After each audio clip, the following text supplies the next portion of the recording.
berbeza.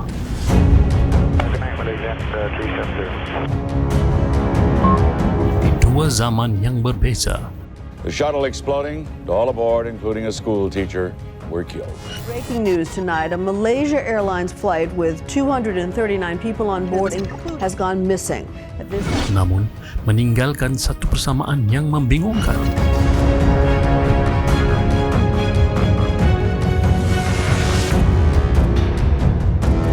Adakah ini satu kebetulan atau kejadian terancang? Atau ini hanya rekaan penggemar teori konspirasi? Ayuh bersama kami, kita kupas dengan mendalam. Kita akan kaji dan dedahkan ujian pengecaman wajah menggunakan AI.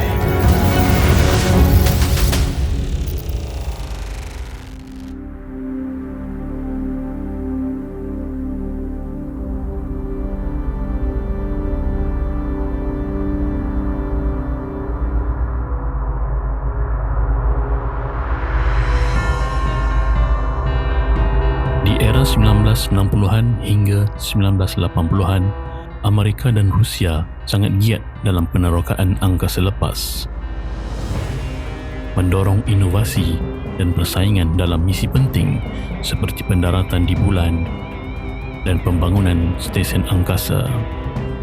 Bermacam jenis roket tercipta dan dilancar ke angkasa. Namun, pada tahun 1986, lebih tepat lagi pada 28 Januari, satu tragedi telah berlaku.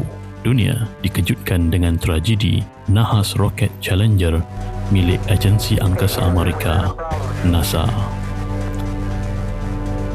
Nahas kejadian ini berlaku di Lautan Atlantik, di luar pantai Cape Canaveral, Florida, selepas dilancar dari tapak pelancaran roket NASA. Roket ini membawa 7 orang kru angkasawan yang terdiri daripada Komander Francis R. Scobie, juruterbang Michael J. Smith, 3 orang pakar misi iaitu Ronald McNair, Ellison Onizuka, dan Judith Resnick. 2 orang lagi pakar muatan iaitu Gregory Jarvis dan Krista McAuliffe yang juga seorang guru. Pelancaran misi ini mendapat liputan dan publicity yang meluas oleh media dan kerajaan Amerika sendiri. Di hari pelancaran, ia ditayangkan secara langsung di televisyen dan ramai penonton hadir ke tapak pelancaran termasuk keluarga-keluarga kru. Namun, roket serta pesawat Challenger meletup di udara hanya 73 saat selepas pelancarannya.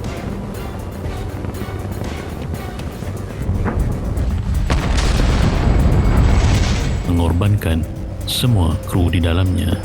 Flight controllers here looking very carefully at the situation.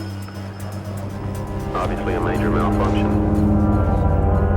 We have a report from the flight dynamics officer that the vehicle has exploded. Flight director confirmed. Tragedi ini menyebabkan seluruh negara Amerika Syarikat dan dunia berduka.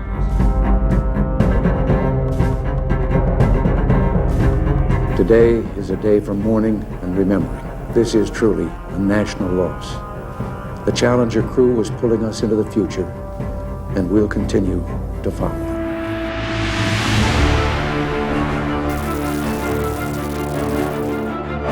Namun, beberapa tahun kemudian, muncul satu teori konspirasi. Terdapat dakwaan bahawa hampir kesemua angkasawan yang terkorban sebenarnya masih hidup dan telah memalsukan kematian mereka. Mari kita bincangkan teori konspirasi ini. Pada Mei 2015 lalu, dunia maya dikejutkan dengan suntingan konspirasi yang menerangkan bahawa para anak kapal Challenger, 6 daripada 7 orang yang terlibat nahas tersebut sebenarnya masih hidup. Satu demi satu, anak kapal yang dikatakan terkorban mula ditemukan masih hidup dan menjalani kehidupan seperti tiada apa yang berlaku. Mereka kelihatan sangat mirip dengan wajah kru misi Challenger. Malah ada yang masih menggunakan nama yang sama. Hidup serta bekerja di Amerika Syarikat. Kabar angin pun bertebaran bahawa NASA didakwa memalsukan kematian 7 angkasawan tersebut. Tetapi, jika ini benar, apakah motif dan kenapa NASA sanggup memalsukan kematian mereka? Antara teori yang kuat diperkatakan ialah NASA tidak meletakkan kru di dalam roket pesawat tersebut dan semua ini hanyalah wayang semata-mata, satu penipuan untuk menayangkan kehebatan Amerika dan NASA. Berikut ini konspirasi satu demi satu kru yang ditemui menjalani kehidupan lain. Komandan Francis Richard Scobie, jika masih hidup, usianya sekitar 75 tahun. Peliknya, ada orang lain bernama Richard Scobie yang menjadi CEO di perusahaan pengiklanan di Cows in Trees. Wajahnya cukup mirip, mata, kening, pipi dan mulut. Laman web syarikat itu menunjukkan seekor lembu diikat pada roket dan melayang-layang sebiji seperti roket Challenger. Laman itu kini sudah tiada. Pelik, bukan?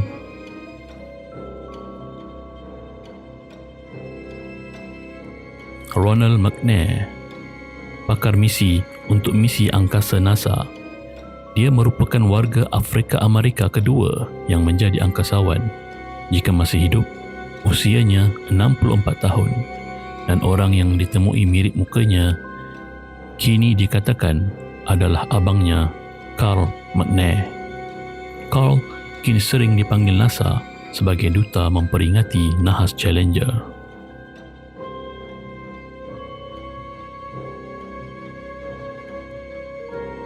Ellison Onizuka, seorang pakar misi ini merupakan angkasawan pertama Jepun Amerika, lahir 24 Jun 1946 di Hawaii. Wajah serupa dan dikatakan masih hidup dan sihat di Hawaii. Dakwaan bahawa itu Ellison, bagaimanapun sebenarnya adalah adik lelaki Ellison, Claude Onizuka. Dua kru mempunyai adik-beradik yang seiras. Claude juga aktif dalam pelbagai aktiviti peringatan untuk menghormati legasi mendiang Onizuka di Hawaii. Namun, teori konspirasi tetap mengatakan dia adalah orang yang sama, terutama dari cara percakapan yang serupa. Allison's dream is continued to be carried on. I think we got some. We're very fortunate that I think we're ready to go fly. Thanks for being out here today. Dan tidak nampak bayang abangnya di hari pengkebumian. Judith Arlene Resnick, wanita yang lahir pada 5 April 1949 ini, memiliki gelaran PhD dalam bidang teknik elektro. Dia merupakan angkasawan Yahudi Amerika pertama yang pergi ke angkasa, sekaligus wanita kedua yang menjadi angkasawan Amerika Syarikat. Seandainya masih hidup, ia akan mirip dengan Judith Resnick yang menjadi profesor di Yale University. Persamaan ciri wajah mereka berdua cukup sama dan seolah-olah bersaudara, tetapi tiada pertalian. Nama sahaja sama. Lihat persamaan ini. She knows where we're going to be standing, how busy it's going to be, where she can help, where we need our space, and she has learned an awful. They're just over big spaces with all this lockdown furniture as compared to flexible spaces which could be used for whether it's for weddings or for arbitration. Dia juga pernah diterjah oleh wartawan konspirasi. Namun Resnick mengelak. how you doing? I'm from the press. I just had a quick question, if you don't mind. What press? I'm From a radio station in San Bernardino. I know there's a conspiracy about I'm sorry. the space shuttle. No, I want to be polite. Friendly. Just a question. So there's a lot of rumors about you being on that space shuttle. Obviously, you know, if you want to comment, we would really appreciate it. Resnick kini juga sering keluar di kaca TV dalam program undang-undang atas kapasitinya sebagai profesor undang-undang. Krista McAuliffe, seorang guru ilmu sosial di Concord High School di New Hampshire, baru menjadi guru selama 3 tahun. Dia terpilih ke angkasa di antara 11,000 guru dalam satu pertandingan Teacher in Space Project. And the winner the teacher who will be going into space, Krista McAuliffe. Is that you?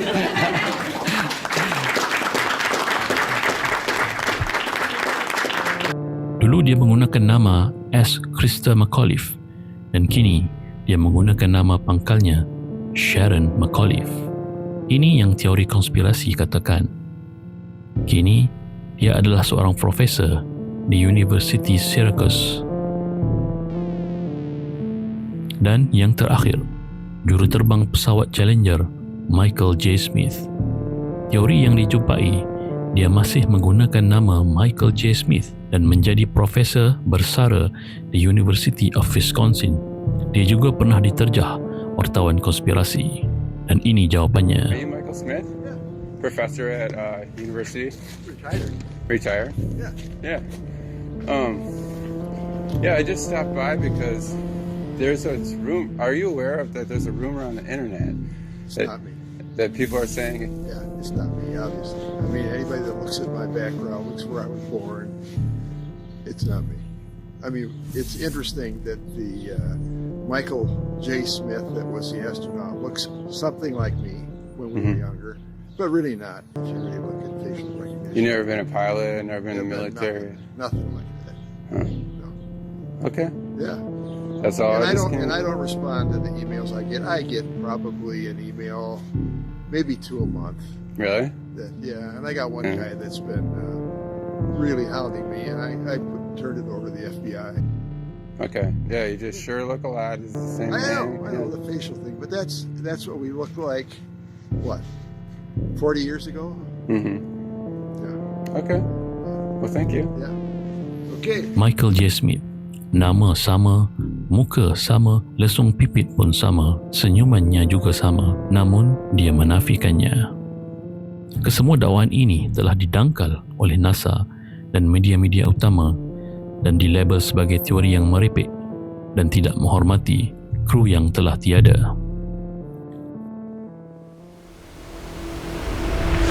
Namun, teori ini atau modus operandi tersebut tidak terhenti di situ.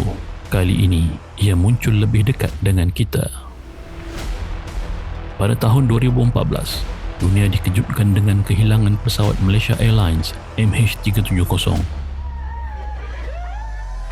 Pesawat ini membawa 239 penumpang dan kru dan lenyap tanpa sebarang petunjuk. Tragedi ini mencetuskan pelbagai teori tentang sebab dan bagaimana ia boleh hilang.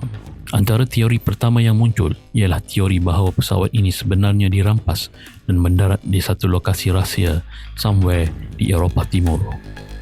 Teori kedua, pesawat ini ditembak jatuh oleh tentera di Laut Cina Selatan.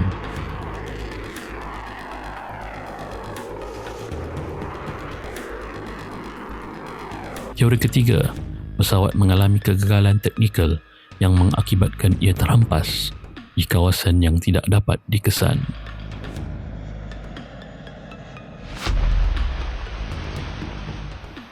Ada juga teori andaian bahawa juruterbang bertanggungjawab melakukan rampasan bagi tujuan suicide yang turut serta mengorbankan kesemua penumpang dan kru.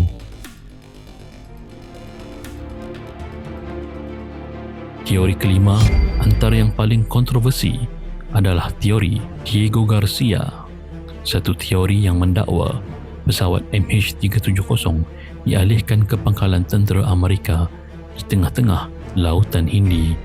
Diego Garcia.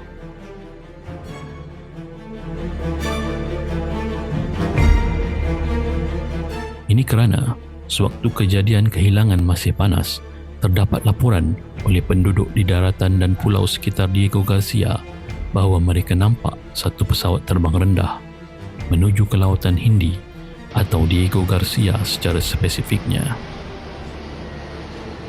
Dan timbul satu dakwaan salah seorang penumpang sempat mengambil gambar dan memuat naik ke internet satu keping gambar dalam kegelapan serta mesej meminta tolong. Setelah netizen memeriksa data pada gambar tersebut, ia dikatakan diambil beberapa hari selepas kehilangan dan di lokasi yang mengejutkan. Ya, Diego Garcia. Namun, pihak berkuasa menafikan sekeras-kerasnya dan mengatakan ia adalah mustahil. In the central of the Indian Ocean, do you rule in that or rule out that? I'll rule that one out. Sejak daripada itu, para pencipta dan penggemar teori konspirasi mula menumpukan perhatian kepada Diego Garcia, satu pulau milik tentera Amerika Syarikat di tengah-tengah lautan tidak berpenghuni, dan tiba-tiba muncul satu dakwaan yang mirip dengan modus operandi teori konspirasi roket Challenger yang terdahulu. Teori konspirasi wajah serupa.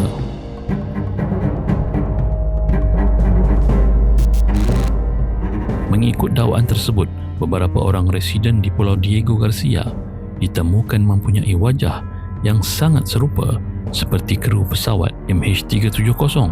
Mereka kelihatan hidup normal, malah page rasmi Diego Garcia dengan terbuka berkongsikan gambar-gambar mereka di laman Facebook. Viral seketika, terutamanya di Malaysia, mengenai dakwaan ini. Malah, page Diego Garcia dipenuhi dengan komen-komen rakyat atau netizen Malaysia merayu agar mereka pulang.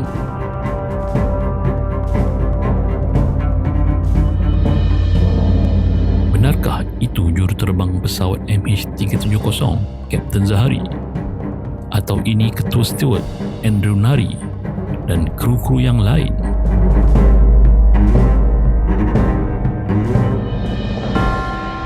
Ayo kita lihat satu persatu dakwaan tersebut. Pilot Kapten Zahari Ahmad Shah dikatakan mirip wajah seseorang ini, namun dari mata kasar memang ternyata agak jauh berbeza. Bentuk mukanya, rambut, malah telinga menunjukkan perbezaan yang ketara. Tetapi ada lagi satu susuk tubuh seseorang, Diego Garcia ini kelihatan agak mirip. Benarkah mirip? Ini beberapa gambar lagi yang diambil dari Facebook Kapten itu sendiri. Ya, mungkin agak mirip, hanya berbeza pada umur.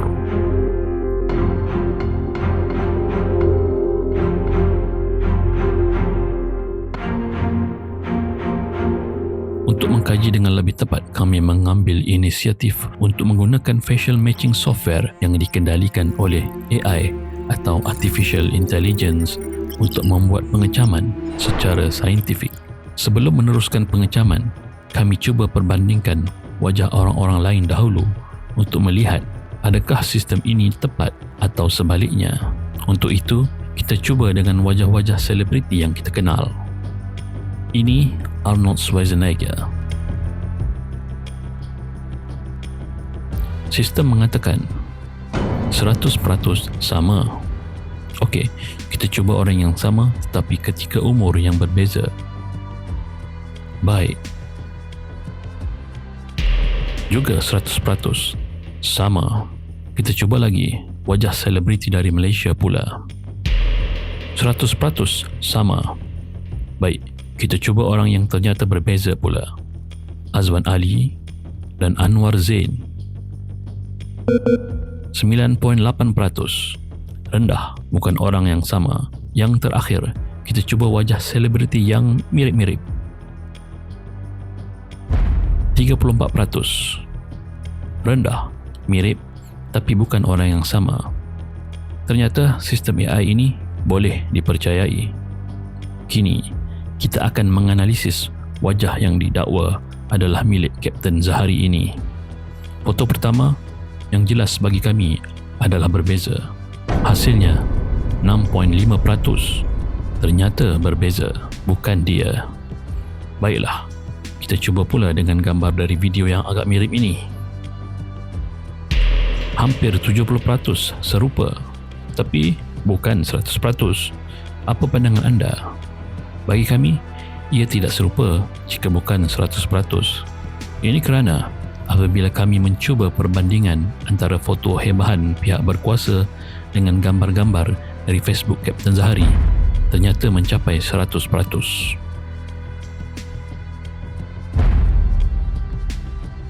Bagaimana dengan kru-kru lain? Pembantu juruterbang Farid Abdul Hamid, 65%. Agak tinggi. Andrew Nari,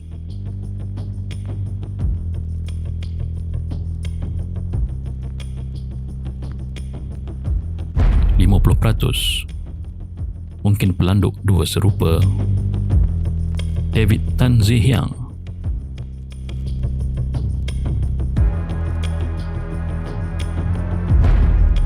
sangat rendah.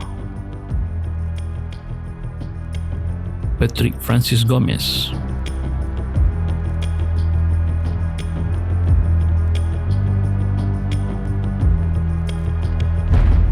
bukan juga. Dan seorang penumpang, Dina Muhammad,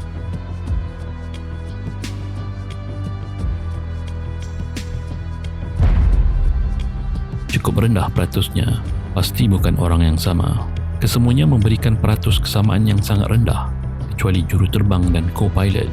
Di sini kita boleh simpulkan bahawa mungkin dakwaan ini boleh disangkal dengan jelas. Walaupun masih ada di antara netizen yang masih mempercayainya, bagi kami ia agak far-fetched dan tidak boleh diterima. Terpulanglah kepada anda. Bahkan keluarga-keluarga kru yang dulunya sering bersama dan menatap wajah mereka telah berulang kali menafikan teori-teori ini dan menegaskan bahawa itu bukan mereka. Jauh sekali. Keluarga-keluarga kru MH370 yang hilang tanpa kesan tersebut percaya bahawa hasil penyiasatan rasmi yang sedang dijalankan dan mereka masih sabar menunggu penemuan atau konklusi yang jelas.